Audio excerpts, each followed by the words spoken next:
Hello everyone, আসসালামু আলাইকুম। আবারও একটা আম গাছ নিয়ে চলে এসেছি এবং এটা হচ্ছে সকলের প্রিয় একটা আম, যেটার নাম হচ্ছে আম্রপালি।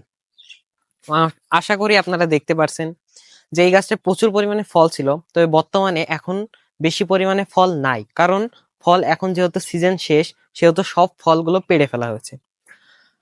আম্রপালি আমের গৌণ নাম হচ্ছে ম্যাগনিফেরা এবং প্রজাতির নাম হচ্ছে ইন্ডিকা, এবং একে এক কথায় বলা হয়ে থাকে ম্যাগনিফেরা ইন্ডিকা। এবং এই আমের হচ্ছে জন্ম সাল হচ্ছে 1971 সাল, যেটা আমাদের সকলে একটা প্রিয় একটা সাল, যেখানে আমাদের মুক্তিযোদ্ধা হয়েছিল। এবং এই গাছে প্রচুর পরিমাণে আম রয়েছে এবং আমগুলো আমি সবগুলো আপনাদের দেখিয়ে দেব। এবং এই গাছ সম্পর্কে যদি আমি কিছু একটা বলি, এটা হচ্ছে ভারতীয় একটা জাত। এটা বাংলাদেশে কোনো জাত নাই, এটা ভারত থেকে আমদানি করা একটা জাত।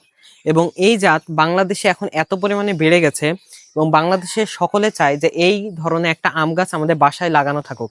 এবং আমাদের এই গাছটা হচ্ছে মাটিতে লাগানো এবং ছাদে এত পরিমাণে বিশাল একটা রূপ নিয়েছে, যার ফলে এখানে প্রচুর পরিমাণে আমরা দেখা যাচ্ছে এটাকে অনেকে আবার মনে করবে একবারে যে এটা হয়তোবা ছাদ বাগানের গাছ। আসলে এটা ছাদ বাগানের নয়, এটা নিচ থেকে একদম উঁচু হয়ে এখান পর্যন্ত এসেছে। এবং আপনারাও চাইলে এই ধরনের সুন্দর সুন্দর গাছ লাগাতে পারবেন। এবং আম্রপালি গাছের বর্তমান চারার দাম সর্বোচ্চ হলে 100 টাকা পিস হতে পারে।